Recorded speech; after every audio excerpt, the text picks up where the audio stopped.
এবং তার কাছে সেই রেজিস্ট্রেশন লাইসেন্স আছে, আমার কাছে কিন্তু সেটা নাই। আমি শুধু ড্রাইভ করতে পারবো, আমি কিন্তু এটা মেকানিক্স না, আমি কিন্তু এক্সপার্ট না, তাই না? তো এখানে আমি যতটুকু পারি যেন এক্সপার্টকে বা মেকানিক্সকে আমার কল করতে না হয়, ওই সচেতনতা নিয়ে যদি আমি চলি তাহলে এখানে সেটা প্রয়োজন নাই।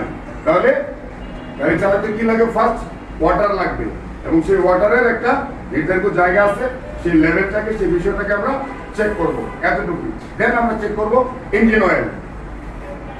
তো ইঞ্জিন অয়েলের বিষয়টা হচ্ছে কিরকম, এখানে আমরা দেখি ইঞ্জিন অয়েল চেক করার যে পরিমাপক যন্ত্র বা ইঞ্জিন অয়েল, আমরা কি বুঝতে পারতেছি ইঞ্জিন অয়েল কোনটা বা কাকে বলে? আমরা কিন্তু সারা জীবন শুনে আসতেছি মোবিল মোবিল মোবিল, শুনি না আমরা? মোবিল মোবিল মোবিল বলা হয়।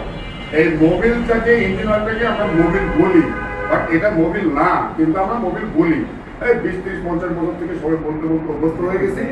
হ্যাঁ, এটা মোবিলটা হচ্ছে অ্যাকচুয়ালি কোম্পানির নাম, একটা ব্র্যান্ড, এটা একটা কোম্পানি। তারা লুব্রিক্যান্টস তৈরি করে, বিভিন্ন লুব্রিক্যান্টস তৈরি করে। তারা আরো অনেক সেফটি আইটেম তৈরি করে, যেমন সেফটি বুট তৈরি করে, সেফটি জ্যাকেট তৈরি করে, সেফটি হেলমেট তৈরি করে, সেফটি গ্লাভ তৈরি করে, এই সমস্ত জিনিস তারা তৈরি করে।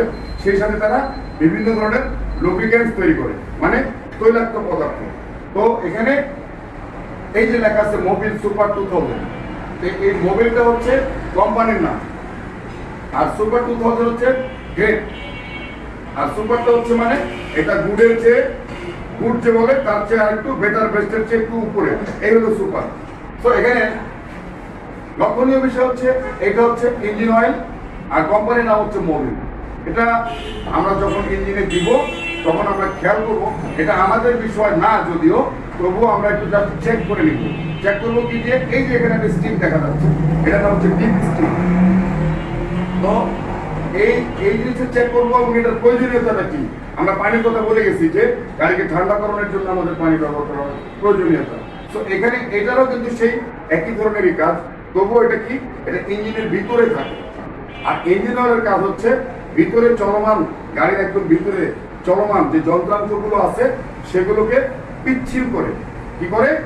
যন্ত্রগুলোকে পিচ্ছিল করে, ঘর্ষণজনিত ক্ষয় রোধ করে। যেহেতু এটা বারবার ওঠানামা করে, তো এখানে একটা ঘর্ষণ হয়, সেই ঘর্ষণজনিত যে ক্ষয় রোধ হয়, ক্ষয় হয়, এই ক্ষয়টাকে সে রোধ করে, এবং সে তাপটাকেও রোধ করে। যেহেতু এটা লিকুইড জিনিস, এটা যখন পিচ্ছিলতার কাজে লাগে, ক্ষয় রোধের কাজে লাগে, তেমনি এটা একটু ঠান্ডাকরণের কাজেও লাগে। তো এখানে ইঞ্জিন অয়েলের কাজটা তাহলে আমরা কি পাইলাম? ঘর্ষণজনিত ক্ষয়রোধ করে, ভিতরের যন্ত্রাংশগুলোকে, চলমান যন্ত্রাংশগুলোকে কি করে?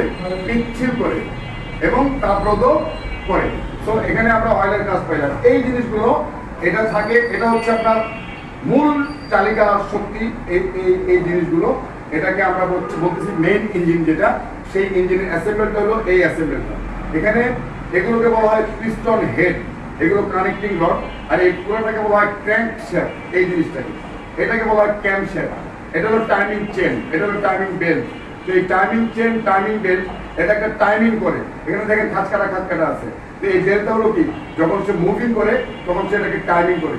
এরা যখন ঘুরে, এদের ঘোরার শক্তি এখান থেকে হস্তান্তর হয় কোথায়? একবারে চাকায়। ফার্স্ট এখানে মুভ করে হচ্ছে টাইমিং বেল্ট, টাইমিং চেন, এটা হচ্ছে এই জিনিসটা ফার্স্ট এরা মুভ করে। মুভ করার পরে কি হয়? এখানে ক্র্যাঙ্কশ্যাফট থেকে দুইটা ওঠে, দুইটা নামে। এটাকে আমরা বলি, আপনাদের অবশ্যই ক্লাস না, তবুও আমি বলতেছি, এটাকে আমরা বলি ফায়ারিং অর্ডার। ফায়ারিং অর্ডার হচ্ছে 1 3 4 2 এই সিস্টেমে হয়। এইখানে খেয়াল করেন, এই যে স্পার্কিং প্লাগের মাথায় যখন এগিয়ে উঠে